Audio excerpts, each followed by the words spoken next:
이 본문의 내용의 말씀은 우리가 잘 알고 있는 탕자의 비유에 관한 말씀입니다. 이 탕자의 비유에 관한 말씀은 누가복음 15장에 보면은 서기관들과 바리새인들을 포함해서 유대인들에게 예수님께서 하나님 잃어버린 그 영혼이 돌아오는 것에 대해서 설교를 하실 때 몇 가지 비유를 말씀을 해주시는데, 첫 번째 비유가 잃어버린 한 어린 양의 비유입니다. 그리고 두 번째는 잃어버린 한 드라크마의 비유, 그리고 마지막으로 세 번째 15장에서 이 탕자의 비유를 말씀을 하십니다.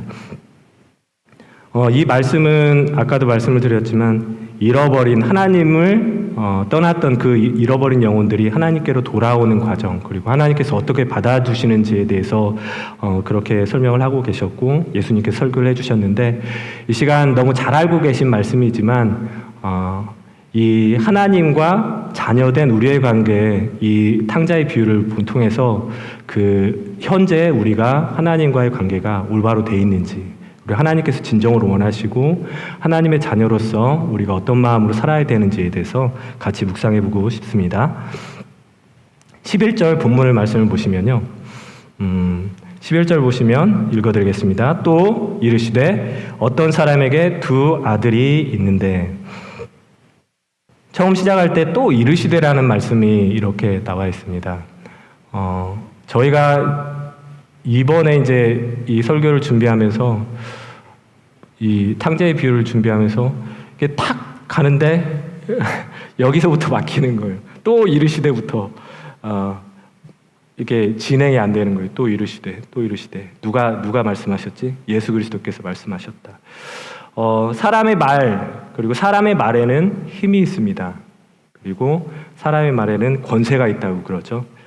그리고 그 권세는 어떤 사람이 똑같은 말을 할지라도 어떤 사람이 그 말을 하느냐에 따라서 그 영향력과 그 권세는 엄청난 차이를 갖게 됩니다. 예를 들어서 지금 재판관이 만약에 어떤 형을 살려고 하는 죄 범죄자에게 형을 언도를 할 때 그 재판관 그 한마디 때문에 이 사람이 평생 동안 사회하고 격리해서 살아야 되는, 무기징역을 살아야 되는 그런 상황이 벌어질 수도 있고, 대통령의 말 한마디면 모든 기관, 모든 국민이 다 그 말씀에 그 행정명령에 따라야 됩니다. 그리고 또 요즘 코로나 때문에 많이 그런 일들이 있잖아요. 그리고 행정기관, 그리고 경찰들 뭘 해야 수칙을 지키라고 이렇게 말을 했는데, 수칙을 지키지 않으면 그거에 대해서 벌금을 맞고 심지어는 징역까지 가게 되는 그런 일을 하게 됩니다.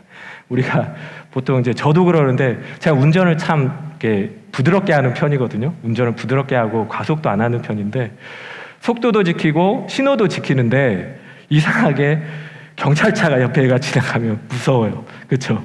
경찰차가 옆으로 지나가면, 저뿐만 아닐 거예요. 여러분들도 아마 마찬가지일 거예요. 그런 걸 봐서는 그 힘이라는 거, 그리고 그 사람이 가지고 있는 지위나 그 사람의 말, 어떤 사람이 어떠한 말을 하느냐에 따라서 그 말의 위력, 그리고 그 말의 지배력은 참 많이 차이가 나는 것 같습니다. 아까도 말씀을 드렸지만 또 이르시되라는 말씀에서 이렇게 딱 걸린 게, 제가 성경 말씀을 좋아하거든요. 성경 말씀 읽는 걸 좋아하고, 고등학교 때부터 성경 말씀 읽는 거 좋아했어요. 성경 말씀을 읽는 거 좋아하는데, 우리가 이렇게 개역 개정 되기 전에, 보통 이제 개정되기 전에 뭐라고 되냐면 예수께서 가라사대라는 말, 가라사대라는 말이 있는데, 우리가 그 복음서를 많이 읽고 그 다음에 구약 성경을 많이 읽음에도 불구하고 이 말이 도대체 누가 말한지에 대해서 너무 제가 스스로가 관심이 없었구나. 하나님이 말씀하시고 우리의 주인 되신다고 하는 하나님께서 말씀하시고, 또 지금도 우리와 함께 하시는 예수 그리스도 성령께서 말씀하신다라는 그 사실을 망각하고 그냥 성경을 계속 읽어왔던 것 같아요. 이 말씀을 통해서 함께 나누고 싶은 거는, 우리가 성경을 읽을 때 이 말씀이 하나님의 말씀이다라는 것을 인정을 해야 됩니다. 그리고 또 말씀 가운데 구약에서 우리가 잘 알고 있는 신명기에서 축복의 장, 저주의 장이 있죠. 그리고 그 하나님께서 신명기를 모세에게 주면서, 이스라엘 백성에게 주면서 이렇게 하면 네가 들어가도 복을 받고 나와도 복을 받겠다. 그리고 너로 인해서 많은 것들이 복을 받겠다라고 말씀을 하셨고, 신약 성경에도 포도나무의 비유와 그리고 포도나무의 비유를 말씀하시면서 내 발이 너희에게 가는 무엇이든지 원하면 구하라. 그러면 다 주겠다. 이게 축복의 말씀, 그리고 또 성령의 9가지 열매를 맺는 말씀들이 있거든요. 근데 이 성경이 창세기부터 요한계시록까지 쭉 보면 하나님께서 약속해 주신 신약, 구약, 언약의 말씀들이 많이 있는데, 그 축복의 말씀들이 우리가 하나님이 말씀하심에도 불구하고 과연 현재 내 삶 가운데 그것들이 열매를 맺고 있는지에 대해서 이 시간 같이 말씀을 나누고자 합니다. 여러분들은 그 하나님의 말씀이 여러분들의 삶 가운데 열매를 맺고 계신가요? 한번 이 시간에 같이 나눴으면 좋겠는데, 왜 그러면 우리의 삶 가운데 하나님의 말씀이 100% 그리고 하나님의 말씀대로 이렇게 이루어지지 않는지에 대해서 성경은 이렇게 말하고 있습니다. 히브리서 4장 1절 말씀인데요. 히브리서 4장 1절 말씀인데 여러분들 잘 아시는 말씀입니다. 그러므로 우리는 두려워할지니 그 안식에 들어갈 약속이 남아있을지라도 너희 중에는 혹 이르지 못할 자가 있을까 함이라. 2절입니다. 그들과 같이 우리도 복음 전함을 받은 자이나 들은 바 그 말씀이 그들에게 유익하지 못한 것은 듣는 자가 믿음과 결부시키지 아니함이라. 우리가 예수 그리스도를 믿고 하나님을 믿는다고 하면서 우리의 삶을 조금 뒤돌아보면은 과연 하나님의 말씀, 그리고 이렇게 해주겠다, 이렇게 말씀을 지키고 또 하나님을 믿는 그런 성령 가운데 살아가는 사람들에게 이런 열매를 맺게 주겠다고 한 그 언약이 과연 내 삶 가운데 열매로 맺혀지는지, 그걸 돌아볼 때 아닌 경우가 많이 있거든요.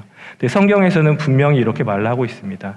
들은 바 그 말씀이 그들에게 유익하지 못한 것은, 이 유익하지 못하다는 얘기는 그 말씀을 원어로 보면은 열매를 맺지 못한다라는 말씀하고 동일합니다. 그 들은 바 말씀이 그들에게 열매를 맺지 못한 것은 듣는 자가 믿음과 결부시키지 못함이기 때문이다. 그러니까 결부시킨다는 얘기는 그 말씀에 우리의 믿음을 섞지 못하기 때문에 그렇게 하나님의 말씀이 우리 안에서 열매를 맺지 못한다고 되어 있고요. 데살로니가전서 2장 13절에 말하는 똑같은 말씀이 또 있습니다. 이러므로 우리가 하나님께 끊임없이 감사함은 너희가 우리에게 들은 바 하나님의 말씀을 받을 때에 사람의 말로 받지 아니하고 하나님의 말씀으로 받음이니 진실로 그러하도다. 이 말씀이 또한 너희 믿는 자 가운데서 역사하느니라. 아멘. 하나님의 말씀은 분명히 제가 이제 대학교 들어가자마자 이제 고등학생들을 성경 가르치고 계속 했는데 이런 표현을 쓰는데, 하나님은 설득을 하지 않으세요.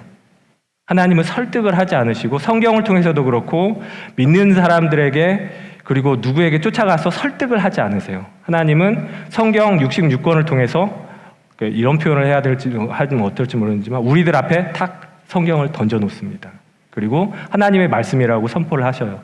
그렇게 하시고 그거에 대해서 설득을 하지 않으세요. 하나님이 분명히 말씀하시는데 사람들이 강단이든 구역예배든 아니면 목장에서든 하나님의 말씀이 꼭 목장이 아니고 목사님이나 전도사가 아니고 서로 이제 대화를 할 때 하나님의 말씀을 우리 믿는 사람들은 많이 하잖아요. 그게 집사님이 됐던 일반 성도님이 됐던. 근데 하나님을 말씀을 할 때 보면은 가끔씩 들을 때 보면은 이게 하나님의 말씀으로 들리는 경우가 종종 있어요. 그리고 그 하나님의 말씀에 따라 이게 나에게 준 하나님의 음성이구나, 그걸 인정하고 그대로 했더니 하나님께서 이렇게 인도해 주셨다라는 간증들을 많이 듣게 됩니다. 그런데 불행한 얘기지만 교회를 다니시고 설교를 들으시는 많은 분들 중에서도 하나님이 강단에서 말씀이 선포되고 그 목장 예배에서 말씀이 선포됨에도 불구하고 그 말씀이 사람이 말하는 것 같아요. 목자가 말하는 것 같고, 그냥 왜 목사님은 뭐 전도사님은 저렇게 말씀을 하시냐, 저건 아닐 텐데 하고 막 그러시는 분이 계시거든요. 제가 그랬어요. 제가 왜 그랬을까? 제가 일반 성도였을 때 신학을 하기 전에 제가 그랬던 것 같아요. 그분에게 제가 예언을 해드리면 그런 마음을 가지고 계신 분은 반드시 아마 신학교를 가게 되실 것입니다. 정말 그래요. 하나님의 말씀은 비판을 하게 된다. 비판이라기보다는 왜 그렇게 말씀을, 이게 저도 이렇게 많은 비판을 하고 그랬는데 결국에는 그것들에 대해서 하나님의 말씀을 받는 사람에게는 하나님께서 뭐라고 했냐면 데살로니가 2장 13절에 이 말씀이 또한, 말씀이 선포될 때 이 말씀이 또한 너희 믿는 자 가운데서 역사한다. 역사한다라는 얘기는 작동한다는 거예요. 말씀이 작동한다는 얘기거든요. 말씀이신 예수 그리스도께서 우리 안에서 그 믿음으로 결부시켰을 때 말씀으로 우리 안에서 작동한다고 그래요. 여러분 잘 아시잖아요. 우리가 어려운 일을 겪거나 아니면 돌파해야 되는 일이 있을 때 갑갑하죠. 이게 안 될 것 같고 나에게 왜 이렇게 돌파해야 되는 일들이 많을까라는 생각이 들었을 때 믿는 사람들은 기도하고 말씀을 읽다 보면 마음에서부터 그 일이 풀어지거든요. 그렇죠? 할렐루야. 마음에서부터 풀어져요. 어렵다고 생각하고 해결되지 못할 거라고 생각되는 일들도 기도하고 하나님 말씀을 붙들면 될 것 같은 거예요. 그게 바로 말씀이신 예수 그리스도께 우리 안에서 작동을 하시, 믿음의 마음으로 작동을 하시기 때문에 그렇습니다. 그리고 히브리서 4장 10절 간단히 말씀, 여러분 잘 아시는 하나님의 말씀은 살아있고 활력이 있어 좌우의 날선 어떤 검보다 예리하여 혼과 영과 및 관절과 골수를 찔러 쪼개게 하지 하며 또 마음의 생각과 뜻을 판단하나니. 하나님의 말씀은 살아있고 운동력이 있습니다. 그리고 우리 가운데서 힘들고 지치고 어려운 우리 가운데서도 말씀을 읽고 기도할 때 우리 마음 가운데서 살 수 있어. 할 수 있어. 낭망하지 마. 일어서. 지치지 말고 내가 너와 함께 할 거라는 그 말씀을 통해서 성령님께서 우리와 함께 해주십니다. 오늘의 말씀 주제는 탕자의 비유를 통해서 하나님의 자녀됨의 축복이라는 그 주제로 설교를 준비를 하려고 했었는데 이 처음부터 또 가라스 이르시되라는 말씀을 통해서 하나님의 자녀된 사람의 진정한 축복이 무엇이냐라고 했을 때 말씀이신 예수님께서 우리 안에 거하신다라는 것이 이것보다 더 큰 축복이 없다라는 사실을 깨닫게 되었습니다. 그리고 그 말씀을 통해서 성령님께서 우리 안에서 역사하신다라는 사실이 가장 큰 자녀의 축복이라는 사실을 알게 되었습니다. 본문 말씀 다시 계속 이어가도록 하겠습니다. 12절과 13절 말씀입니다.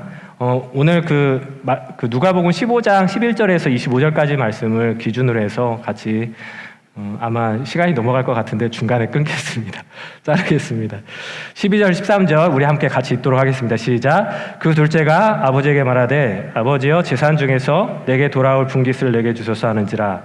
아버지가 그 살림을 각각 나눠 주었더니 그 후 며칠이 안 되어 둘째 아들이 재물을 다 모아가지고 먼 나라에 가 거기서 허랑방탕하여 재산을 낭비하되.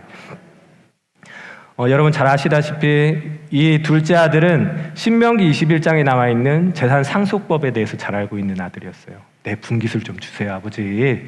그렇게 말하는 걸 봤을 때는 율법에 대해서 특히 상속법에 대해서 잘 아는 아들이었고, 근데 이제 우리 목사님이 잘 말씀하시는 그 6자, 이거는 아들 같지도 않죠. 보통 상속분을 달라고 이렇게 얘기를 할 때는 우리나라 법도 그렇고 그 당시 이스라엘 법도 그렇고 상속의 효력은 언제 발생을 하냐면 상속해주는 그 아버지가 돌아가셨을 때. 우리나라 법도 똑같습니다. 상속을 해주시는 그 아버지가 돌아가셨을 때 비로소 상속의 효과가 발생을 하거든요. 지금 살아계신 아버지께 재산을, 자기의 분깃을 나눠달라고 하는 것은 이 아들이라는 사람의 안중에는 아버지는 존재하지 않았다는 거죠. 아버지는 존재하지 않았고 이 상속 재산을 나눠달라고 했을 때는 결국에는 그 가정에 대해서도 생각을 안 하는 거예요. 상속분을 가져가면 가정이 어떻게 깨질 거라는 거에서 전혀 관심이 없었어요. 이 사람의 관심은 오직 자기의 하고 싶은 거, 그리고 자기가 먹고 싶은 거, 그리고 놀고 싶은 거, 그리고 살고 싶은 대로 사는 그런 마음밖에 없었던 것 같습니다. 근데 우리가 이제 탕자의 비유를 같이 나누면서 항상 이렇게 했던 그 말씀을 나눴던 게 뭐냐면 과연 이 둘째 아들이 누굴까라는 거죠. 예수님께서 이 둘째 아들이 분명히 우리 그 유대 사람들, 사두개인과 바리새인까지 포함한 모든 이스라엘 백성들에게 이 말씀을 하셨는데, 말씀을 하셨는데, 이 둘째 아들이 과연 우리에게 어떤 사람으로 다가오냐는 거죠. 많은 사람들은 이렇게 얘기를 하는데, 예수님을 알지 못하는 사람, 그렇죠? 예수님을 알지 못하는 사람이 회개하고 돌아와서 예수님의 자녀가 되는 거야. 이렇게 설명을 할 수가 있어요. 근데 여기에서 분명히 알아야 될 것은 뭐냐면, 이 둘째 아들은 아들이었다는 거예요. 그렇죠?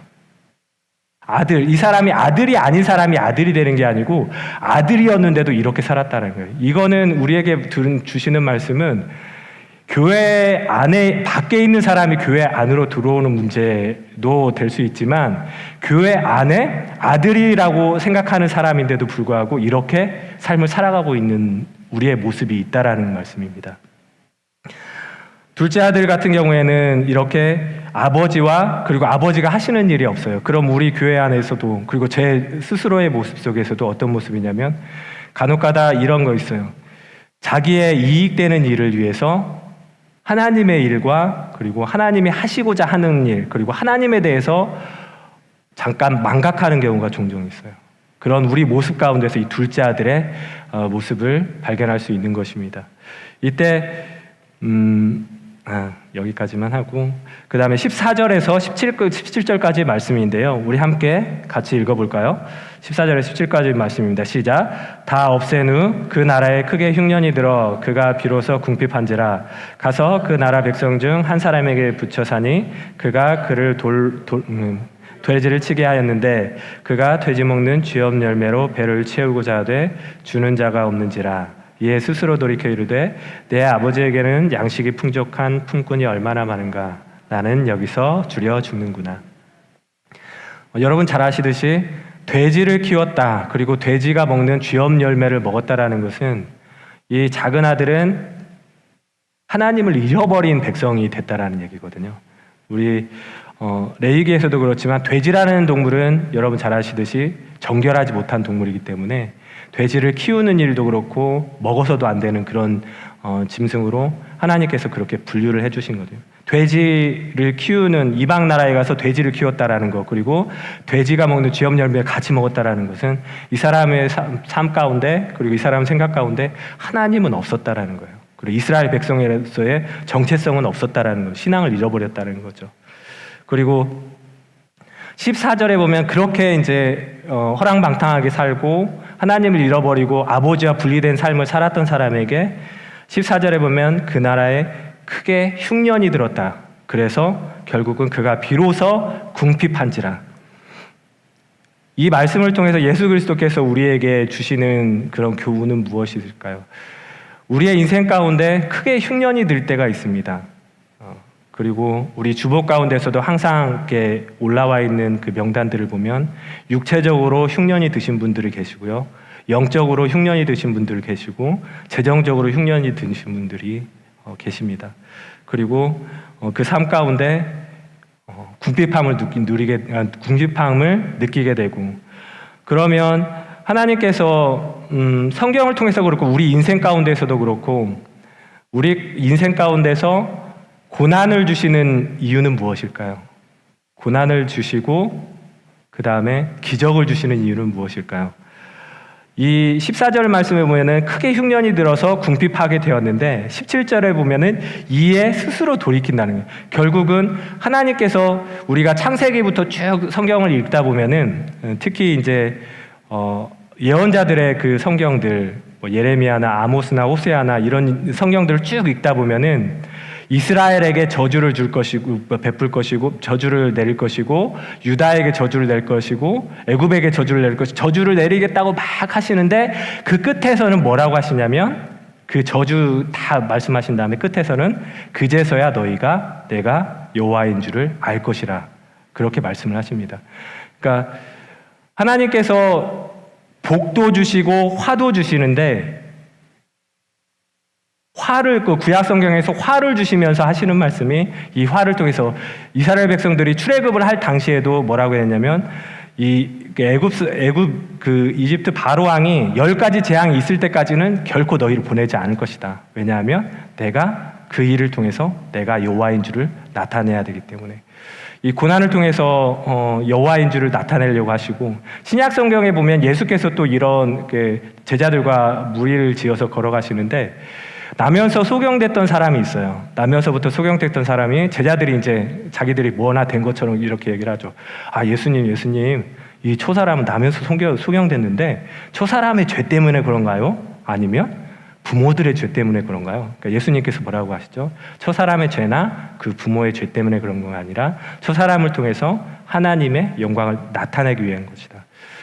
우리에게 닥치는 고난이나 그리고 우리에게 닥치는 기적 같은 일들, 이런 것들을 특히 고난을 받고 계신 지금 성도님들 많이 계시는데요.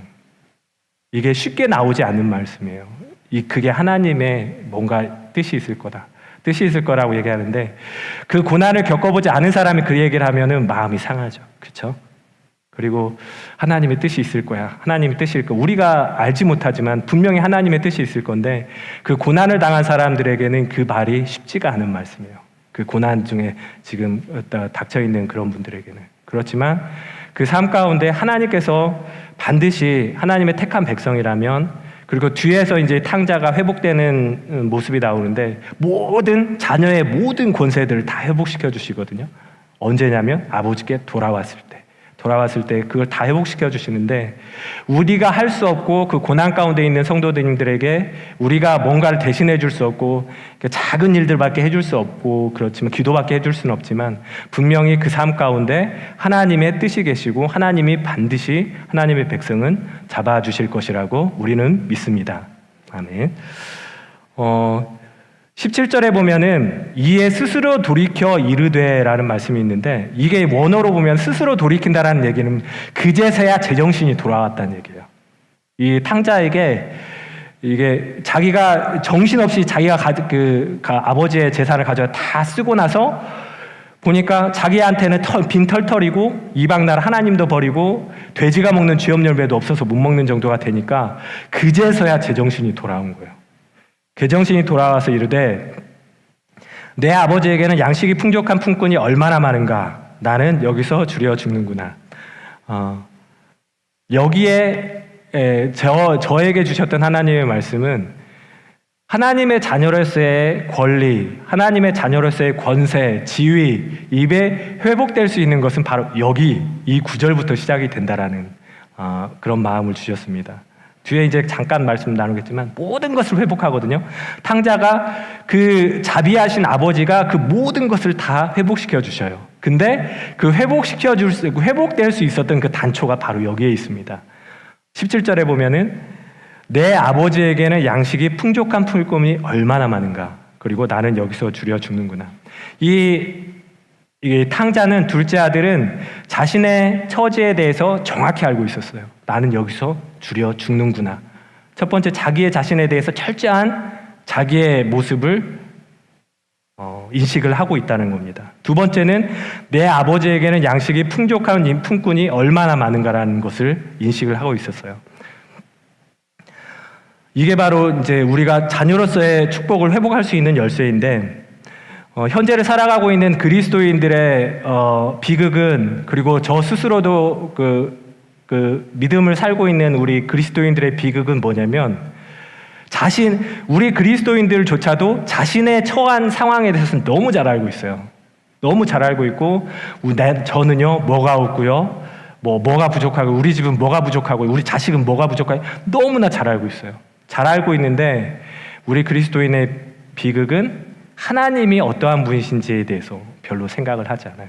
그리고 지금 아까도 말씀을 나눴지만 자기가 깊은 슬픔 가운데 처해 있고 고난 가운데 처해 있고 영적인 고갈 상태에 있는 분들이 자기의 상태에 대해서 너무 잘 알고 있어요. 근데 하나님이 어떠한 분이신지에 대해서 잘 알지를 못하고, 그리고 그러다 보니까 그 회복이 늦어지는 거거든요. 근데 둘째 아들이 믿음이 없는 것 같죠? 근데 둘째 아들에는 믿음이 있었어요. 여기에서 내 아버지에게는 양식이 풍족한 품꾼이 얼마나 많은가. 이 아들이 믿음이 없는 사람이 아니에요. 비록 자기의 자유의지에 따라서 아버지를 배반하고 이렇게 나갔지만 자기 아버지에 대한 분명한 인식은 있었어요. 왜냐하면 이 아버지는 이런 분이시라는 거. 그쵸? 이 탕자가 이 둘째 아들이 하나님께로 돌아올 수 있었던 거는 이 자기의 상황에 대해서 정확하게 인식한 것으로만은 절대 못 돌아오거든요. 아버지가 어떠한 분이시라는 것을 명확하게 알고 있어야 돼요. 나를 도와주실 수 있는 분. 그리고 내가 지금 죽을 수밖에 없는 상황이지만 내 생명을 거둬주실 분이라는 최소한의 믿음이 있었다라는 거거든요. 이 둘째 아들에게는. 히브리서 11장 6절에 보면은 이 말씀이 있죠. 잘 아시는 말씀이 믿음이 없이는 기쁘시게 못하나니 하나님께 나아가는 자는 반드시 그가 계신 것과 또한 하나님께서 자기를 찾는 자들에게 상 주시는 이심을 믿어야 하니라. 이 히브리서 11장 6절의 말씀에 그 믿음이 이 둘째 아들에게는 있었어요. 그쵸? 이건 아닌가요? 이 아들이, 그러니까 우리가 고난에 처하고 어려움에 처했을 때 잊지 말아야 되는 것은, 우리는 우리의 상황을 너무나 잘 알아서 그래서 너무 힘들어요. 근데 잊지 말아야 되는 것은, 자녀로서 잊지 말아야 되는, 하나님은 그거를 고쳐주실 수 있는 분이라는 사실을, 이거를 절대 잊으시면 안 됩니다. 거기서부터 시작이 되는 거예요. 하나님, 내가 지금 힘들어 죽겠습니다. 내 영적으로 고갈되고요. 내가 왜 이런 수모를 당해야 됩니까? 제가 이제 여러 가지 일을 지금 일인 면역을 지금 하고 있는데 가끔씩 들어보면, 하나님, 제가 왜 이거를 해야 됩니까? 왜 이걸 이런 여러분들 삶 가운데 그런 일도 많이 있잖아요. 근데 그런 가운데 하나님께서, 이게 여러분들이 원해서 그 상황이 된 게 아니고 하나님께서 분명히 여러분들 그 상황 가운데 있었다라는 것은, 그 믿음만 잊지 마세요. 그래도 하나님은 도와주실 거예요. 그리고 하나님은 나를 일으켜 주실 거예요. 힘들어 죽게 쓰시죠. 그리고 자녀 때문에 힘드시죠. 그리고 재정적으로 힘드시고, 그리고 믿음 가지고 왜 이렇게 갈등을 해야 되는지 힘드실 때, 우리의 믿음은 사람이 아니잖아요. 그리고 사람과의 관계의 믿음이 아니고 바로 하나님을 믿는 그 믿음에, 우리 믿음의 시초가 있기 때문에 그 겨자씨 하나만한 그 믿음, 하나님은 그래도 나를 잊지 않으실 거야라는 믿음이 있으면 하나님이 거기서부터 이 일을 시작해 주신다는 거죠. 또 본문으로 들어가겠습니다. 20절에서 21절까지 말씀인데 같이 한번 읽어보도록 하겠습니다. 시작. 이에 일어나서 아버지께로 돌아가리니 아직도 거리가 먼데 아버지가 그를 보고 치근히 여겨 달려가 목을 안고 입을 맞추니, 아들이 이르되 아버지, 내가 하늘과 아버지께 죄를 지었사오니 지금부터는 아버지의 아들이라 일컬음을 담당치 못했나이다. 하나님, 이 아버지에 대한 분명한 인식이 20절과 21절에 분명히 나타나 있습니다. 이 아들은 그 아버지가 어떠한 분이신다라는 것을 알기 때문에 그 자리에서 정말 힘들고 주려 죽을 정도의, 그리고 염치가 없죠. 아버지를 완전 죽은 것처럼 생각하고 재산을 돌려달라고 했음에도 불구하고 돌아가겠다라는 것은 죽기보다 싫었을 거거든요. 분명히 죽기보다 싫었을 텐데, 그 하나, 그래도 아버지니까 도와주실 거야, 살려주실 거야 라는 그것 때문에 모든 거를 다 내려놓고 아버지와 아들이라는 그 사실 하나만으로 찾아간 거죠. 이에 일어나서 아버지께로 돌아가니라.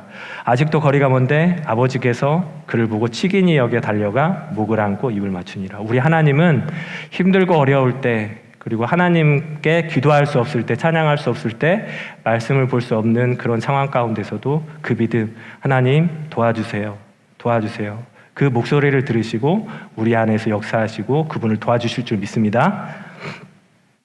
이 아들이 하나님에 대한 정확한 그 인식이 있었다라는 것은 하늘과 아버지께 죄를 지었다라고 분명히 인식을 했어요. 그리고 지금부터는 아버지의 아들이라 일컬음을 감당하지 못하겠다라고까지 분명하게 자신의 죄가 무엇인지, 그리고 아버지이긴 하지만 내 죄가 무엇인지에 대한 분명한 인식을 가지고 있었습니다.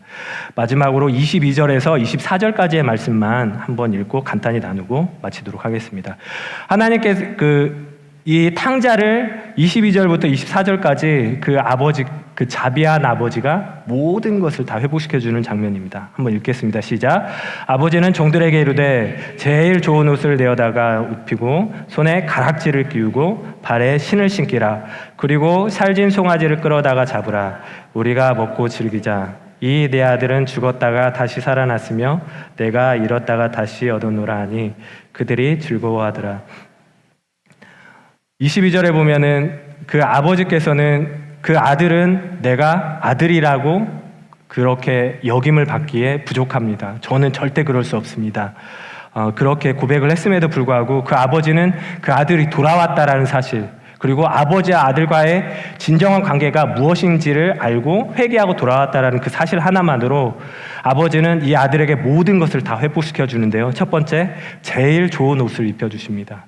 이 당시에 옷이라는 것은 그 사람의, 이스라엘 사회에서는 그 사람의 신분을 나타내는 것은 잘 알고 계시죠?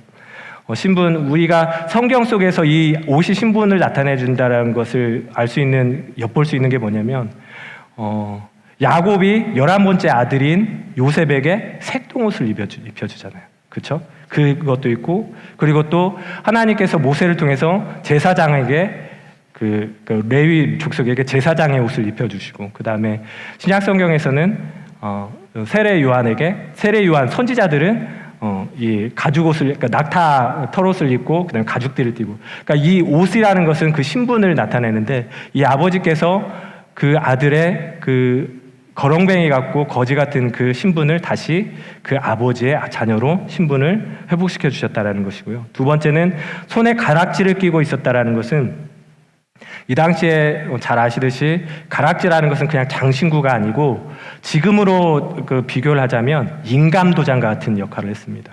어떤 계약서든 그 사람이 자기 힘을 나타내는 데 쓰는 그런 그 사회 때는 그 도장이 그런 역할, 특히 남자들에게서는 그게 힘이었고 그 사람이 자기를 나타내는 그런 정체성의 정확한 표시였거든요. 우리 힘들고 어렵고 영적으로 지친 분들에게 예수 그리스도께서 마가복음 마지막 장에 뭐라고 하셨냐면 16절에 17절 18절에 보면 믿는 자에게 이런 표적이 따르리니 내 이름으로 믿는 자들이 귀신을 쫓을 것이며 새 방언을 말할 것이며 뱀을 집을 것이며 어떤 독을 마셔도 해를 받지 않을 것이며 병든 자에게 손을 얹은 즉 나으리라. 할렐루야. 믿는 자에게 이런 권세를 주셨다는 것입니다. 이 반지는 바로 우리에게 하나님께서 우리에게 회복해 주실 그 권세를 말씀하고 있다고 그렇게 해석을 할 수 있을 것입니다. 그리고 발에 신을 신겼다는 것은 자유자라는 얘기거든요. 모세가 하나님 앞에서 처음 부름을 받았을 때 타지 않는 그 가시떨기 나무에서 뭐라고 하냐면 첫 마디가 네 발에서 신을 벗으라. 그러니까 자기 자신의 것을 포기하고 너는 나의 종이라고 말씀하셨거든요. 이 아버지는 그 아들의 종과 같은 나를 종으로 여겨주라고 했던 그 아들에게 자유자의 신분을 회복시켜 주셨습니다. 마지막으로요. 그리고 살진 송아지를 끌어다가 잡으라. 살진 송아지, 줄여 죽고 궁핍하고 재정적인 어려움이 있는 이런 아들에게 하나님은 먹고 살 것, 재정적인 회복을 보내주셨습니다. 근데 이 신분을 회복시켜 주시고 권세를 주시고 자유를 주시고 살진 송아지, 재정적인 것을 모든 걸 다 회복시켜 주셨는데 우리가 초점을 맞춰야 되는 것은 이 회복시켜 주셨다라는 그 초점이 아니라 이 회복이 어디서부터 왔는지에 대해서 초점을 맞춰야 되는데 이 회복의 초점은 아까 말씀드렸지만 17절에서 뭐라고 되어 있냐면 아버지가 누구인지 정확히 알아야 되는가. 두 번째는 내 자신이 지금 현 위치가 정말 하나님의 말씀대로 살고 있는지 그거에 대해서 정확히 알아야 되고 하나님 그렇지 않다면 이 우리의 죄됨과 그리고 우리의 죄를 용서해 주실 하나님이 어떠한 분이신지에 대해서 깊이 고민하시고 그리고 기도하시는 그런 저와 여러분들이 되었으면 좋겠습니다.